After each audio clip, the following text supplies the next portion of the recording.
shown. It's in fact an 8-processor, that's right, 8-processor Intel Pentium 3 Xeon 550 prototype that the fine folks at Intel have provided us, and it renders with about 4,400 megahertz of rendering power. Isn't that great? It's almost like having superhuman powers. That's what we were kind of talking about as we were creating all this stuff. What's really neat here is Mental Ray, of course, is the underlying rendering engine of Sumatra. So anything you do is truly distributed rendering. We're using all 8 processors. I can position this texture around in here. I'm not going to spend a whole lot of time on this because we're going to actually showcase a lot of this at the actual show floor. So make sure you stop by, and we're going to do a complete rendering demo, show you exactly how this stuff was built. What I've got here, I've got a preset that just going to lock or scale into position. But I do want to show you some of these neat little nodes that we have now. This one here uses the mixer. Now I've got actually I should do this first. I've got 2 pieces of, 2 texture maps on her. One's a specular map, which I'll pull over here and just attach to the surface. And there it is. You can see it's kind of a wacky kind of well, I don't know what you'd call that. And then we can go ahead and just reconnect the 2 together. And again, this whole mixer demo is going to be really showcased at the show floor, so don't worry. If you can come back and see that. Open up this mixer thing. We can now mix between however many textures you want just by setting up one of these little render nodes. So here I'm going to do maybe multiply. So instead of just mixing those 2, we're going to multiply them together. Maybe I want to use a difference. So these are just your good old standard Photoshop style operators, and that one's kind of probably pretty dark. What we want to do is just do an overlay, like so. And if I go, let's kind of reduce this down a bit. Let's go full screen. Really take a look at how pretty that is. 4,400 megahertz. It just doesn't get any better. Look, you can almost like move this little sun interactively. Not move. Hey, move. Oh, I should probably move like that. Turn on our rotations. Pull that around. Whee! Whee! It's just too fast. Cool. Okay, so let's go ahead and we'll finish with J-Glove. This head, by the way, is the exact same head. I was going to actually do it on the other machine.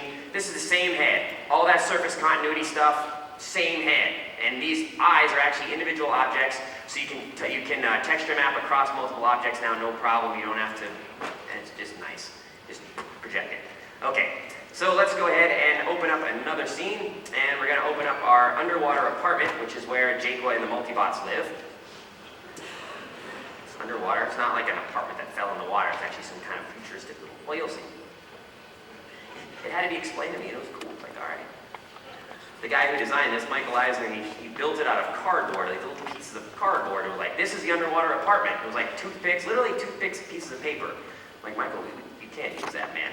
No one's gonna know what an underwater apartment is. So, this is the cooking show portion of the demo, where I've just got little presets, and I'm just gonna turn on values, because again, I just wanna show you, we've all seen Twister, I think. This is a cool caustics demo, and there we go. Okay, nothing's on right now, just some base default materials. And I want to go, and first I want to add global illumination. Doesn't take long to process at all, especially when you have this many processors, but it doesn't have to generate any kind of wacky maps.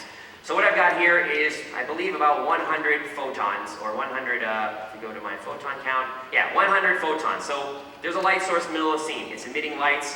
Because there's only 100 of them, it's creating this cool little disco ball effect, which is really actually not the desired effect. If I go ahead and crank up, make this 1,000, you can see now we're going to fire quite a bit more lights, and it'll start to diffuse. The higher the value, the more it's going to diffuse.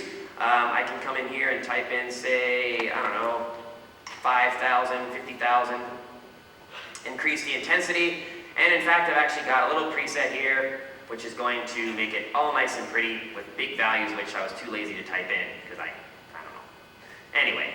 So now we've got global illumination on, and global illumination, by the way, in case you don't have a clue or whatever as to what that is, it basically takes light, it bounces it, it picks up colors off of objects, and then continues to bounce that light on a surface. So here we've got the water, and it's actually illuminating this part of the scene blue because we've got this blue thing on the outside. So where does the underwater apartment come in? Well, if I set this thing to be transparent, we should see some nice transparency in there.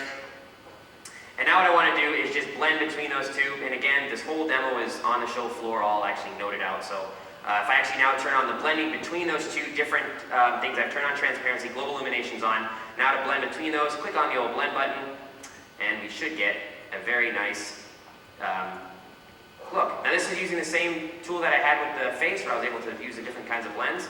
So if I go here to, let's say, blend with, well, the difference is always cool. So now we're going to take what was generated by the global illumination and what was generated by just the geometry, and it's going to take the difference of those, which is really dark today. Okay, that's all right. We'll use the, let's use the additive. So we'll add the two together. Full-on caustics are on right now. Global illumination's on, as well as blending these surfaces. And actually, the one that I want to use for the good old beauty shot is overlay. Mix those two together properly, and this should become a really pretty scene. It's nice, you can just kind of work while these tiles are rendering, even if you don't have 4,400 megahertz. It's just really cool. And I still want more because, you know, I want this to be instant, but when processors get that fast, we'll be there. Not like a commercial or tagline from some company. We'll get you there. A beer or something. I don't know what I'm talking about. Okay. So there we go. There's the beauty shot. I want to do one more thing to the scene. Go ahead and turn off my region and go to a different view. I've got what I call the fireball view. Why? Because, well, she's shooting a fireball. There we go. So I'm very clever that way. Going to go ahead, increase the size of that, draw another render region. And this will start to render, and I'm going to turn on volumetric lights. And, you know, we've seen it render, so I don't need to see it again. So we'll click on Add Volume. And this is going to bring up the good old volume page, just like we have at 3X, the, you know, FX Director, same kind of similar thing going on there. Close this up, and now we've got volumetric lights. Very pretty little lights coming through her fingers. So now we've got volumetric lights, global illumination, caustics, and 4,000. And lastly, just to make it really pretty, we won't let it finish, I'm going to turn on shards so that we see our shards. Well, it's got to start back in the middle to see the shards, don't it? All right. Hey, add my shards. Did I unselect the light? I bet I unselected the light. Actually, no, I didn't. Well, I want to see my shards. All right, render that again. Because we have, I'm not even going to say it. 4. Come on, little buddy. Yeah, some Tesla. There we go. So now we'll get our final beauty little shot. There we go. That looks pretty. Cool. I don't know what else to say right now, so let's let it keep watching. I've talked enough. Oh, I know what I can talk about. See how this is all nice and beautifully anti-aliased? Well, in celebration of that, I'm going to wear my anti-alias hat.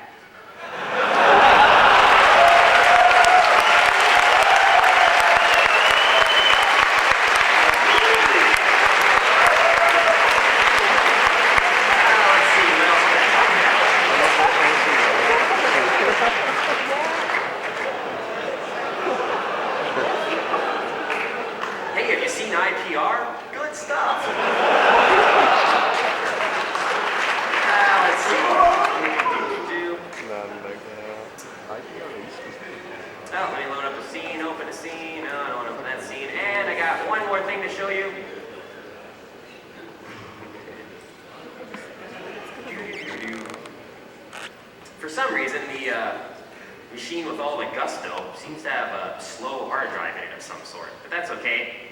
So I got this little ball, and I'm going to go to a different little layout here, and I want to go ahead here and click on Particle, and then click on Create Point Cloud, and I want to go and set this to be my emitter, and I'll play this back and put it in loop mode, and hey, oh, where'd they go? Hey, give me my particles.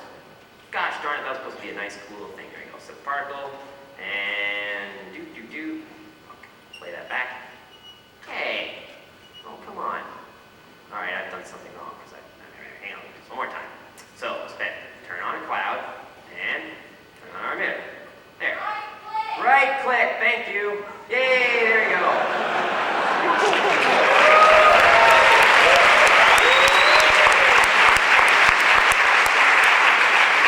And I can set up, I don't know, where's all my things? Boy, I had a whole number of them on there before. Where'd they all go? So now I got all red, so I got to select that guy here. There you go. And I want to set the multiplier, get some more particles out of there. Increase their lifetime, and see, this was just, I'm not familiar with particles yet. Okay, well they're in there. We're gonna have a really cool particle demo at the show, but they're in there and they're bouncing all around, and I just know that setup. And, oh yeah, one more thing, because someone said, hey, Sumatra's not gonna have a schematic. It's in here.